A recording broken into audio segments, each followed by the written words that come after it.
So this video is to show what gear I carry on the helicopter for survival. The vest that I wear, I'm not sure is available anymore. I think I found another source for it, so I'll include that in the comments. Paid about 70 bucks for this vest 10 years ago. It may be a little more than that now, but this is substantially cheaper than the Black Hawk vests that a lot of people wear. Those are well over $100 and something. So anyways, any vest will do. Just want something with a rugged zipper and stuff that won't get ripped off in an accident, and hopefully has a very secure grab handle on the back to drag you out of the potential wreckage, which we hope we never have. So I'm going to go over the different types of things that I carry in here, and we will just start with one pocket at a time. Up in this pocket here, I have a space blanket, some AAA batteries for my headlamp that we'll find later. Not much in that small pocket. The next pocket down, we have some wet fire, which are small mint-like fire starters that actually start better when they're wet than when they're dry. So they'll start either way, but so if you got a wet environment. This is the new packaging for wet fire, for fire tinder. Those come in handy. I have this small foldable bag for collecting water. Platypus is the brand, but anything would do. This just makes it easy to gather the water so you can filter it later and carry it with you if you decide you need to hike out. I got a small first aid kit.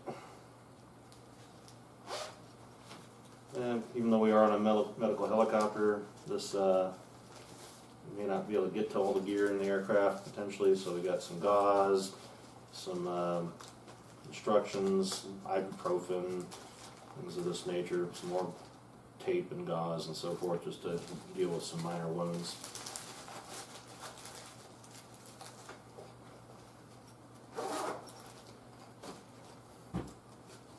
Got some coffee filters to pre-filter water. That way you're not contaminating your main filtering system with a lot of heavy sediment.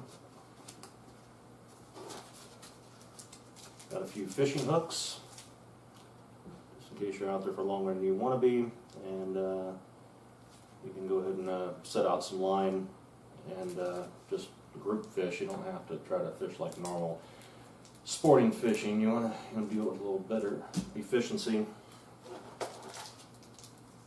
There's some more wet fire, just some extra ones. Alright.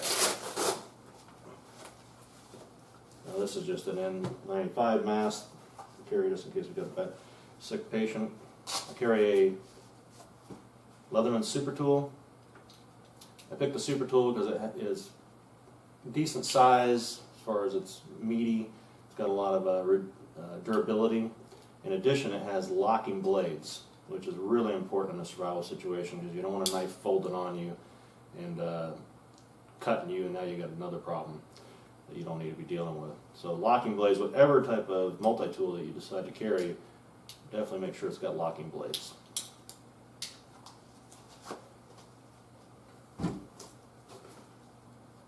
Alright, that's about it in there. Signaling mirror. I will put a link to where you can get this signaling mirror. This one happens to have foam on the back of it that allows it to float. So if you're in water, it won't sink to the bottom. It's got a lanyard on it, and it's made out of polycarbonate with quite a high reflectivity panel sandwiched in between the polycarbonate, which basically makes it unbreakable so that you don't shatter a real mirror. Real mirrors are actually the best reflectivity, but they do not, obviously are very prone to breakage, and in a survival situation there's a good chance you are going to break it and it'll be useless to you. So that is very helpful. It's one of the best signaling devices you can find, a mirror is. Got some 550 paracord, about 50 yards of it, or 50 feet, sorry, 50 feet of it. And you can use this for a multitude things to secure space blankets as tarps and so forth. It's very useful. So this is the mirror that I use. You can get it from Rescue Reflectors out of Texas. It's polycarbonate, highly reflective. Has a lanyard if you need to keep it around your neck so that you'll have it handy when somebody that you could signal flies over. The back is a reflective material, kind of like a reflector on your car or a bicycle, so you can shine a flashlight off of that to reflect at night. Also, it's got instructions how to use it and how to aim it properly right on the back. In addition, it comes with a waterproof set of instructions in the bag for more detailed information on how to use it properly. Thing to have, I got a large bright orange bandana, which can be used for signaling and or an arm sling, that kind of thing if you got a broken arm. It can be very helpful. Or just to keep the sun off your head if you're hiking out. I got a suture in case you need to sew yourself up. Got some water purification tablets. I put a lot of things in baggies to help protect the original packaging from getting messed up and leaking in your vest. Alright, so on the inside, I've got another bowl that it's made out of silicone and it folds flat, and you can find this in backpacking sections of stores like Sportsman's Warehouse and so forth, and REI, places like that. But again, this will help you gather water and also put water through a filtration system. It's just a handy thing to have. It doesn't cost too much. So, in addition, I got a small piece of 1/4-inch tubing. So this is a collapsible water bowl. It's nice in my vest, but it can contain quite a bit of water to filter out of. So you can scoop some water up out of a stream or whatever, and or put this down in the bottom of a solar still and let the water drip into it. It could come in pretty handy for that. And then you could drink it out of this with the vinyl tubing. And you just leave the vinyl tubing down in the solar still, if you want to look that up on the internet, and have the tube come up out of the little pit that you dig, and then you could drink the water out of there without disturbing the solar still and let it continue to produce water for you. So this emergency drinking water you can pick up at any Army Navy store or like a Sportsman's Warehouse, Cabela's. As you can see, it's 35 cents a pack, so I just stock up on it. It does have expiration dates on it. I'm not sure that water could expire, but if your life depends on it, I guess you might want to change it out every year or two. Give you some emergency water right off the bat. In addition, I've got a 55-gallon biohazard bag that you can use. One, it's bright red. This way, if you're using it as a shelter, it's going to be easily seen by rescuers. You can use it again for signaling, and you can use it, cut a hole in it and use it as a poncho if it's raining out, or even open it up and make a small tarp out of it. But having it bright red is more helpful than having a dark green or black bag that you typically find. Let's see, on this side we got a candle. The only problem with these is sometimes in the summer they melt. This one's staying intact. A candle in the winter can increase the temperature of a small shelter by 10 degrees. So it can be very handy, not to mention it'll add some light if you need to do some work in the shelter. I got a watertight windproof matches in here, wind and waterproof matches. Lifeboat matches is what they're called. And I got a sandpaper striker in here, all in a waterproof case with a O-ring seal on it. You can see that. So that's one way to make a fire.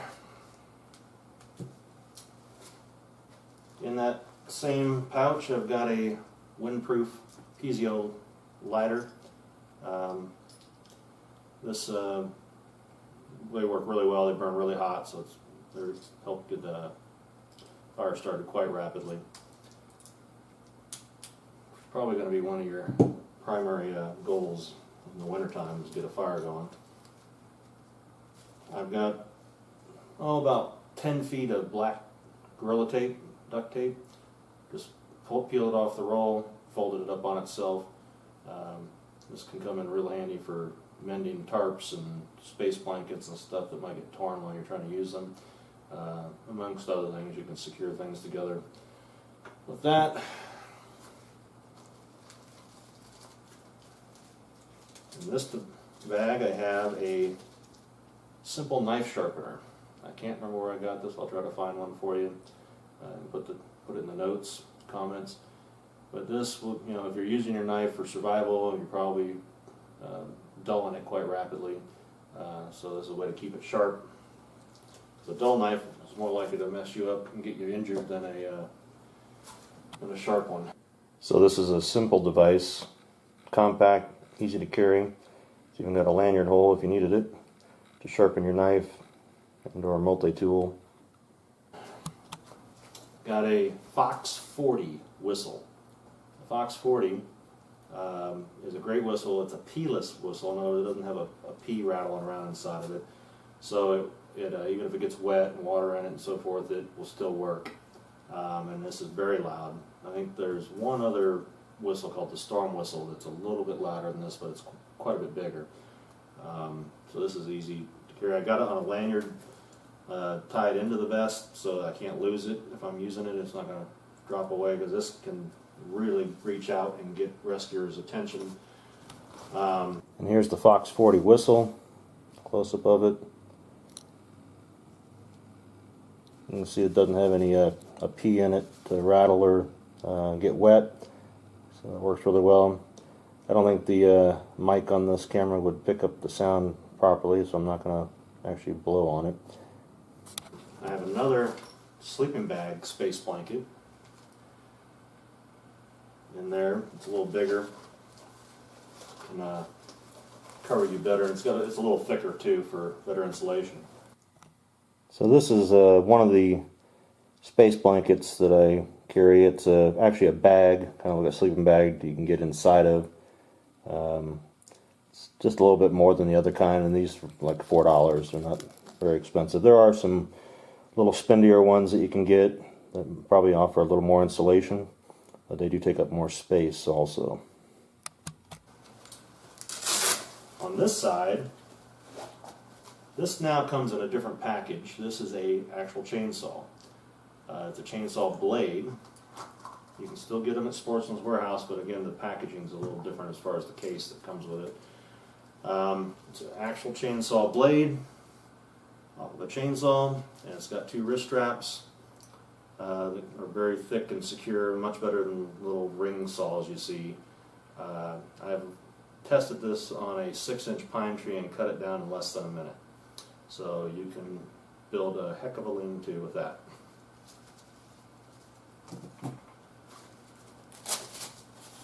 In addition, in this pocket I have a magnesium striker. So, I don't remember how to get this one open. We'll get to that. Oh, there it is. There's a new one I bought. I had a little bigger one before. Max Blast, I think is the name of it. This is a little smaller, so it's easier to carry, lighter weight. And basically it's got the striker and the magnesium bar in one device, and you only need one hand to use it. So you just put it on a surface, you push against the striker, and you slide it down into your kindling, and that will start fire really well. It really burns hot for a short period of time, but it'll get those wet fires or some dry kindling started pretty easily. So it's a nice compact unit. You can buy that at Sportsman's Warehouse also, locally here in the Northwest. So here's the Sparky. very compact. Pops out automatically with just the push of a hidden button, and just put it against the ground, slide it down, and create sparks.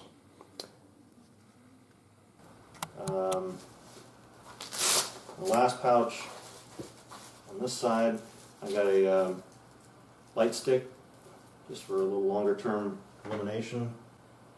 I have a water filtration straw, so if you just want to drink straight out of a water source, you can hook this tube to here and then suck it through the straw and it'll filter it for you. You don't have to major parasites and so forth. So this is the Aqua Mira Frontier Emergency Water Filtration System. It will get rid of Giardia and other cysts and parasites. It won't remove heavy metals or anything like that, but last thing I want to do is get dehydrated from chronic diarrhea from Giardia if you're out in a survival situation. So you definitely want to filter your water some way, somehow, if you have to be out there that long. So this straw removes, and you can package it quite small. It does extend so that you can get a little further away from the water source and not have to get so down close to it.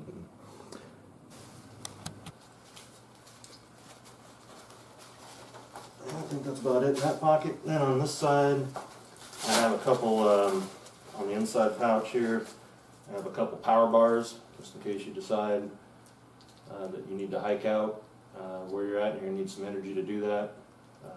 Got those. And I have a regular knife that's solid shank. That way you could use it for a spear, for fishing and whatnot, tie it to a stick, and you don't have to worry about it breaking. You can use it to chop wood with, hitting on the back of it with another piece of log or whatever. It's pretty durable and you're not going to have to worry about it folding on you or anything like that. Of course, brand and stuff's up to you. I got a Gerber here. And that is about it for what I carry. That's quite a bit of stuff, but that will get you through most situations. A lot of things that I wished I would have had in my accident, in my 2 days of survival, I have now. If I had had the mirror, I would have probably been able to get a hold of some of the airplanes flying directly over me, which I had about 15 planes fly over me that day. If I had had the whistle, I heard people talking in a canyon below me, and I could not scream loud enough to get my voice to penetrate the wind that was blowing their voices up the canyon, but this whistle would have penetrated that wind. Very likely 3 blasts at a time, which is a universal symbol for distress. Somebody around there might have heard that and came looking for me, knowing I was nearby, but as it was, nobody could hear me, so it was futile to try to scream. Then about 30 seconds my voice was completely hoarse, screaming that loud, and it was useless. So if you guys have any other questions, you know how to contact me. And feel free to respond to this post if you want and ask questions. I will be glad to try to clarify anything.